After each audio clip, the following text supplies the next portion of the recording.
Welcome to एग्ज़ामपीडिया। आज है 7 अगस्त 2020 और आज हम 6 और 7 अगस्त 2020 के जितने भी करंट अफेयर्स के क्वेश्चंस हैं उन्हें हम इस वीडियो में डिस्कस करेंगे। तो चलिए शुरू करते हैं।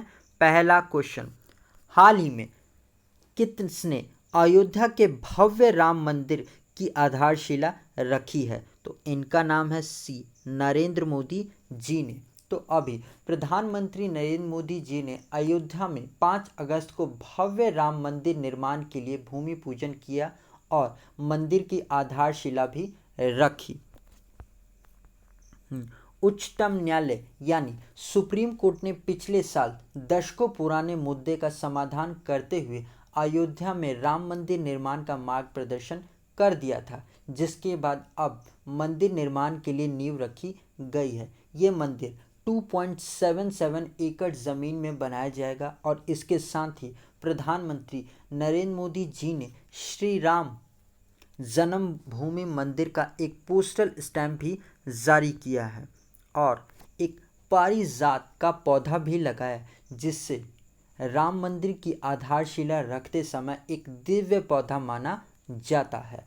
तो आप इन पॉइंट्स को भी ज़रूर याद रखिएगा। अब हम आगे बढ़ते हैं।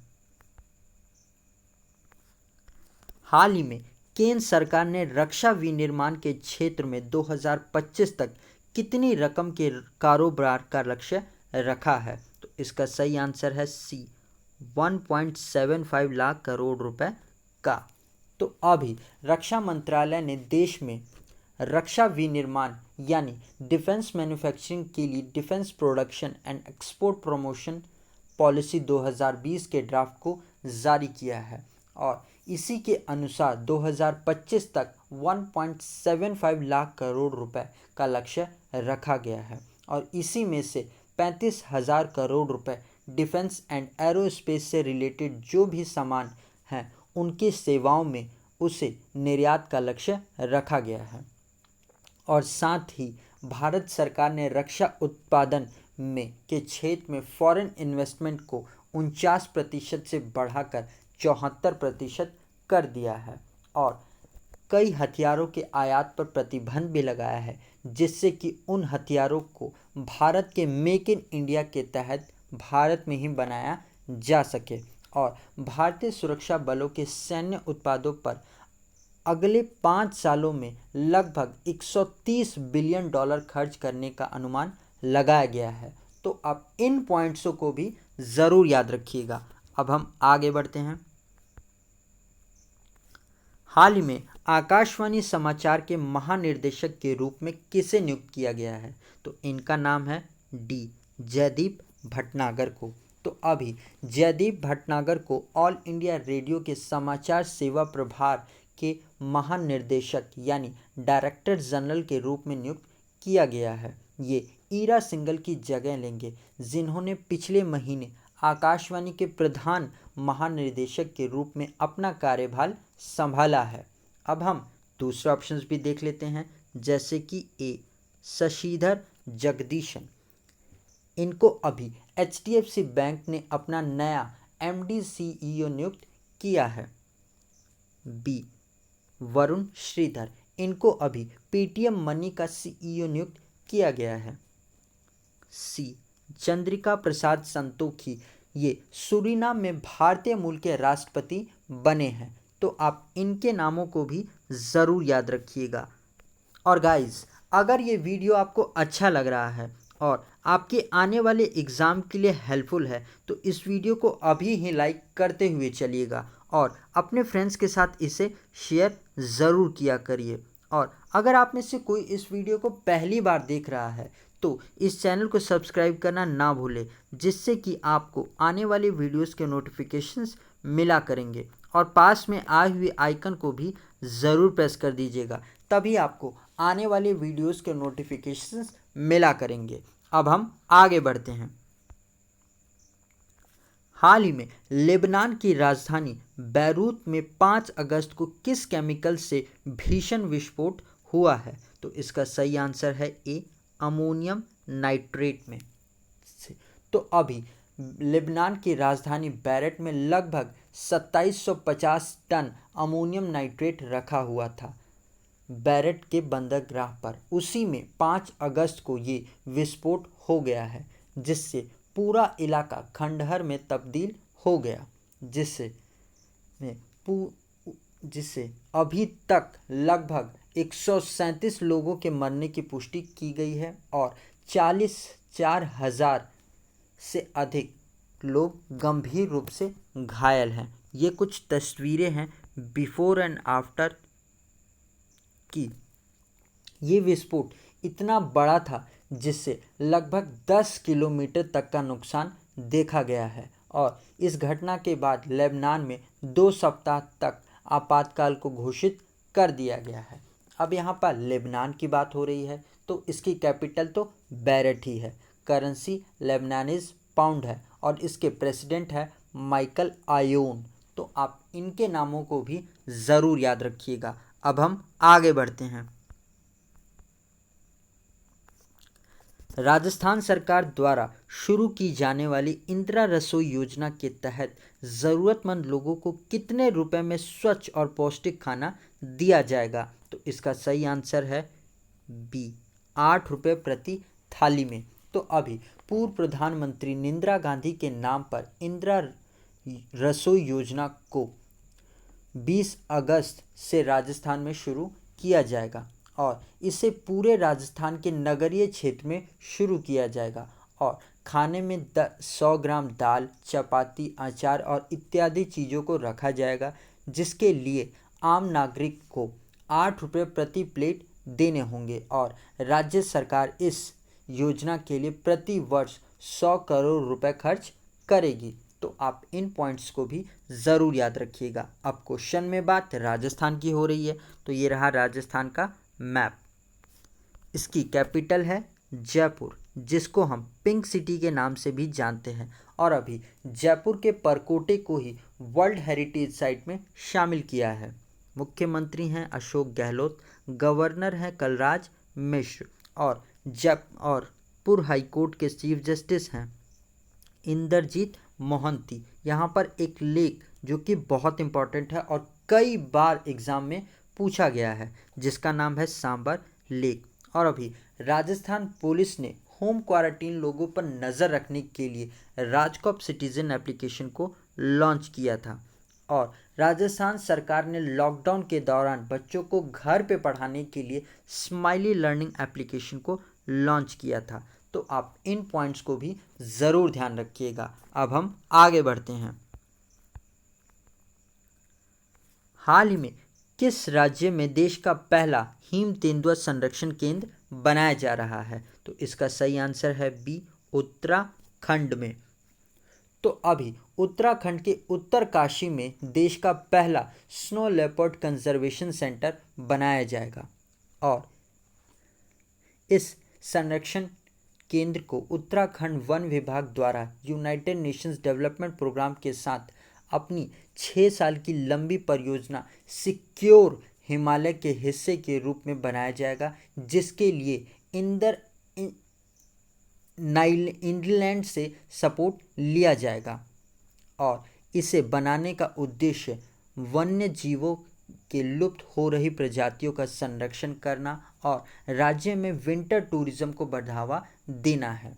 और वर्तमान में भारत में लगभग 586 हिम तेंदुए हैं और लद्दाख का हेमिस नेशनल पार्क हिम तेंदुओं के लिए फेमस है। तो आप इन पॉइंट्स को भी ज़रूर ध्यान रखिएगा। अब क्वेश्चन में बात उत्तराखंड की है तो ये रहा उत्तराखंड का मैप। इसकी कैपिटल है देहरादून और इसकी गर्मियों की कैपिटल है गायसेन। मुख्यमंत्री हैं त्रिवेंद्र सिंह रावत, गवर्नर हैं बेबी रानी मौर्य और यहाँ के चीफ जस्टिस हैं रमेश रंगनाथन। और यहाँ पर एक नेशनल पार्क भी है जिसका नाम है जिम कॉर्बेट नेशनल पार्क। ये भारत का सबसे पुराना नेशनल पार्क है और एक डैम भी है जिसका नाम है टिहरी डैम, जो कि भागीरथी नदी पर स्थित है। ये भारत का सबसे ऊंचा डैम है। तो आप इन पॉइंट्स को भी ज़रूर ध्यान रखिएगा। अब हम आगे बढ़ते हैं। हाल ही में किस राज्य ने परिवार पहचान पत्र योजना शुरू की है? तो इसका सही आंसर है सी, हरियाणा सरकार ने।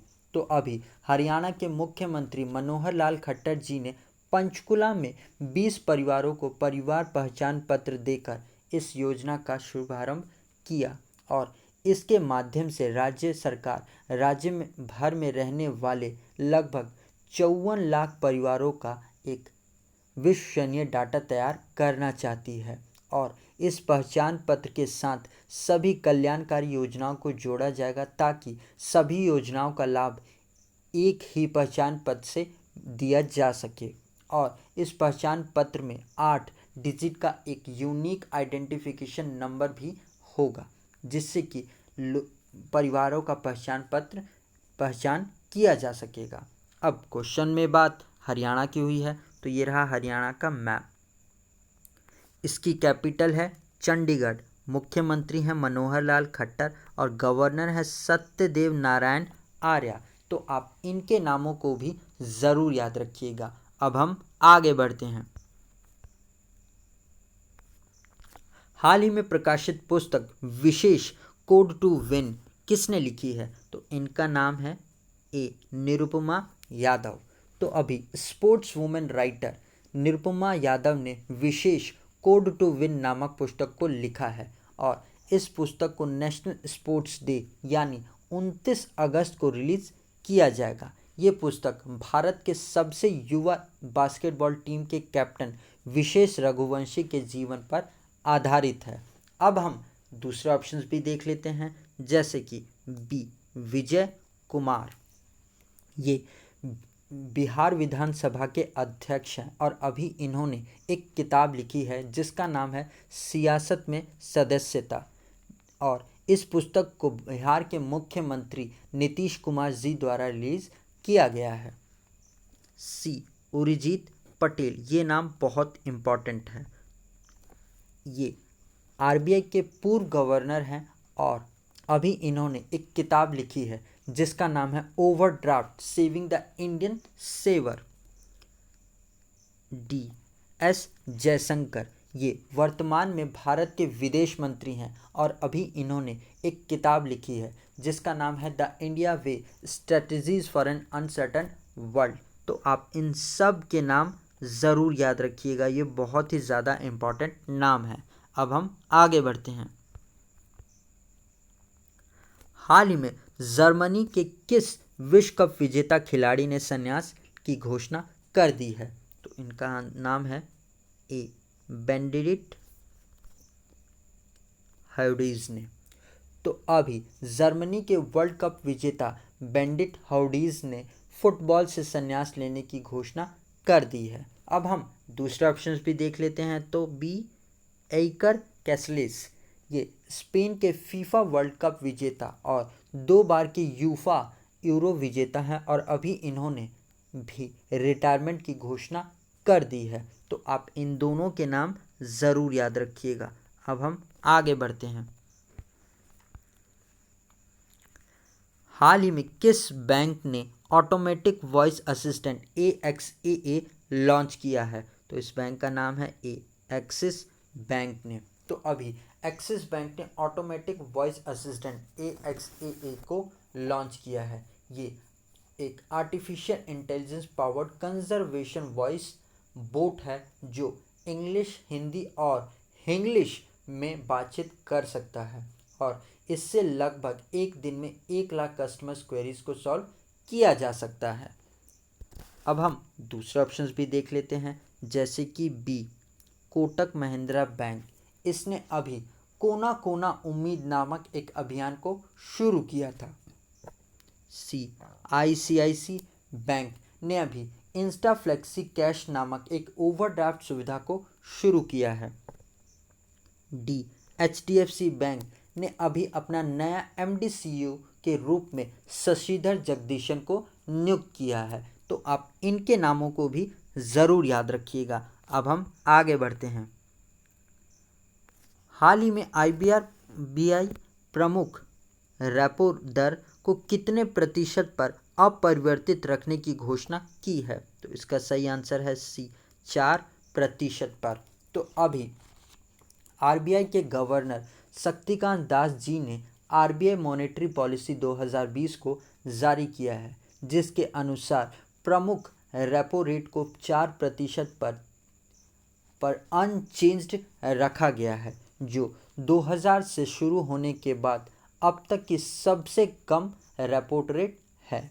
और साथ ही आरबीआई ने कॉरपोरेट और एमएसएमई लोन्स के पूर्ण गठन की अनुमति भी दे दी है और उन लोन्स की सीमाओं को बढ़ावा है जिन्हें गोल्ड ऑर्नामेंट्स के खिलाफ लिया गया था, और ये सब कुछ कोविड-19 महामारी के कारण हो रहा है। तो आप इन पॉइंट्स को भी ज़रूर याद रखिएगा। अब हम आगे बढ़ते हैं। हाल ही में जम्मू कश्मीर के नए लेफ्टिनेंट गवर्नर के रूप में किसे नियुक्त किया गया है? तो इनका नाम है ए मनोज सिन्हा को। तो इससे पहले जम्मू कश्मीर के पहले लेफ्टिनेंट गवर्नर थे गिरीश चंद्र मुर्मू, और इन्होंने 5 अगस्त को अपनी इस्तीफ़ा दे दिया है। तो इसी के बाद राष्ट्रपति रामनाथ कोविंद जी ने 6 अगस्त को मनोज सिन्हा को नियुक्त कर लिया है उप राज्यपाल के रूप में। गिरीश चंद्र मुर्मू इनको अब भारत का अगला सीएजी नियुक्त किया जाएगा। तो आप इनके नामों को भी ज़रूर याद रखिएगा। और गाइस, ये वीडियो आपको कैसा लगा कमेंट सेक्शन में लिखकर आप ज़रूर बताइएगा। और अगर आप इस वीडियो का पीडीएफ लेना चाहते हैं तो आप हमारे टेलीग्राम चैनल से जुड़कर ले सकते हैं। आज के लिए इतना ही। Thanks for listening.